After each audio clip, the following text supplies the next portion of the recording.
Is yet another woman cabinet minister in Justin Trudeau's government about to face the consequences because of his failed prime ministership? We're about to find out. Well, hello, I'm Adrienne Batra. With me are Warren Kinsella and Brian Lilley.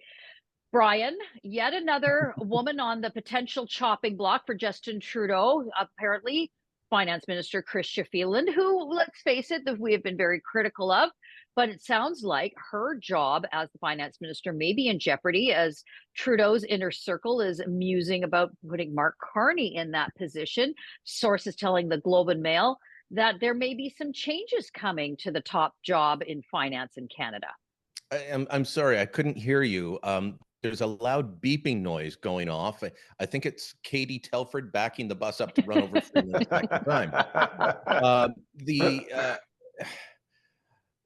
The idea that Chrystia Freeland was ever going to be a good communicator is laughable to me because she speaks to adults like they're 4-year-olds sitting cross-legged on the carpet for story time. That is just her way of speaking. She wasn't like that when she was a media pundit. She could, some might say, oh, I don't like her voice or it grates on me, but that can be said about anyone. But Freeland is not a good communicator. That doesn't mean she's the problem, though. The problem is the guy at the top. The problem is this government is long in the tooth. And to steal a phrase that Warren loves, eventually voters get tired of your face. And I think that's where voters are. And so changing Freeland for, hello, fellow beer drinkers, Mr. Mark Carney, I don't think is going to help. So Warren canceling Disney Plus, talking about, existential threats of if conservatives get elected, using such, over the top language, and sort of in a sing-song way, Chrystia Freeland talks to Canadians about finances, talking about the inflation rates are not that bad. We're just not believing it. So what do you think is really going on here? Is it bad communication from Freeland, bad policies from Trudeau, or are they just looking to change the channel altogether because they think Mark Carney somehow is going to be the savior and then maybe the next Liberal leader? All of the above. Like on the front page of the Globe and Mail this morning, the Prime Minister's office assassinated their own deputy prime minister. And they've created a dilemma for themselves. Now, if they follow through on it, they will have again thrown, as Brian points out, another prominent woman who dared to speak back to Justin Trudeau, like Jody Wilson-Raybould or Jane Philpott. They've thrown her under the bus. So much for their feminist credentials. If they don't follow through on it, a cloud will be hanging over her head. She is going to be handicapped and her power is going to be diminished in Ottawa. And again, it'll look like the Trudeau government can't shoot straight. Either way this one goes, whether she stays in or whether they kick her out, they've screwed themselves because it just looks bad. And once again, this guy, the self-described feminist, is taking women who dare to speak back to him and kicking them out because they don't do what he wants. Like these guys, they gotta go. Well, Brian, you can see sort of the internal sea change happening since the Toronto St. Paul's by-election loss, where the Conservatives, eked that win out, much to the surprise of many Liberals around the table. Certainly, not the least of which was Chrystia Freeland, who did go out like so many other cabinet ministers and Liberal MPs to campaign in that riding, and it was a failure.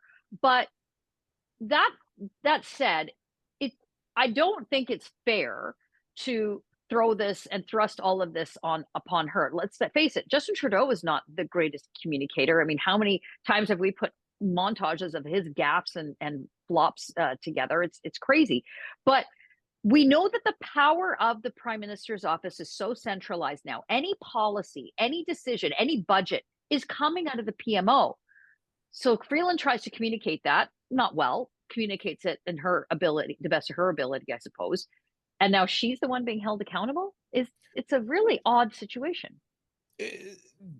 Every premier's office, every prime minister's office appears to be more centralizing than the last one. It used to be the center would coordinate.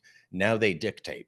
Mark Carney talks about that in his new book that we discussed earlier in the week. Excerpts of that coming out. he became transportation minister for 5 years, couldn't get Trudeau's attention on anything. Trudeau wasn't interested in, air travel, passengers' rights, anything. Transportation, who cares? He said he became foreign minister. He thought, oh, I'll talk to the boss now. Nope. Stéphane Dion, when he was boss, had one meeting with Justin Trudeau while he was foreign affairs minister. This guy dictates everything out from the center, and now he wants to blame his finance minister, Chrystia Freeland. Look, I think she has horrible policies. I've got her book, Plutocrats, in behind me here.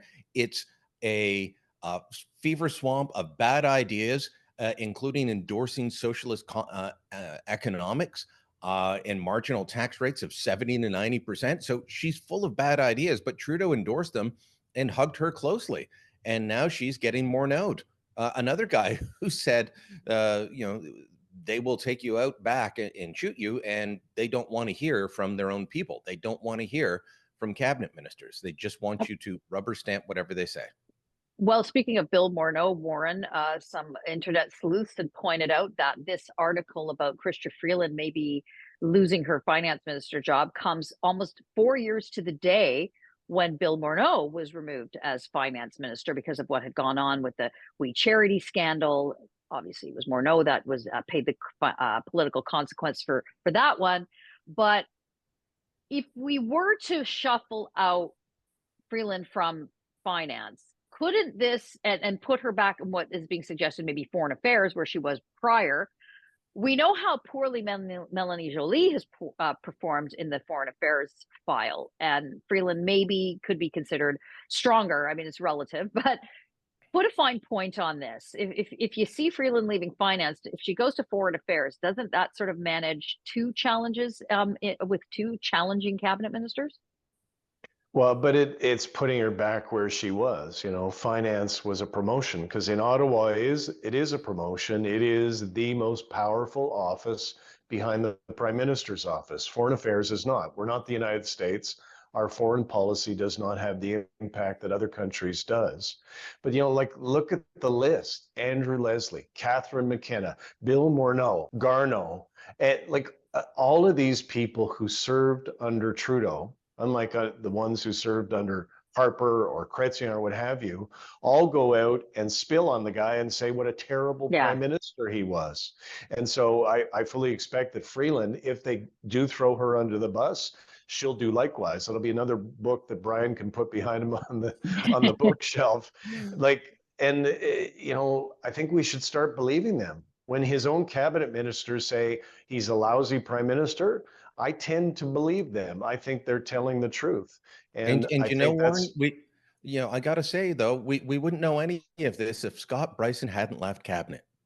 Yeah, it's Scott Bryson's fault. So I think, whatever they do to her, once again, it's a self-inflicted wound. And in politics, those are always the worst ones. Well, the clock is ticking on whether or not Chrystia Freeland will still be our finance minister by the end of the weekend. Let us know what you think in the comments below. Like this video and subscribe to our YouTube channel, and go to thetorontosun.com. You're going to find commentary and coverage there you will not find anywhere else.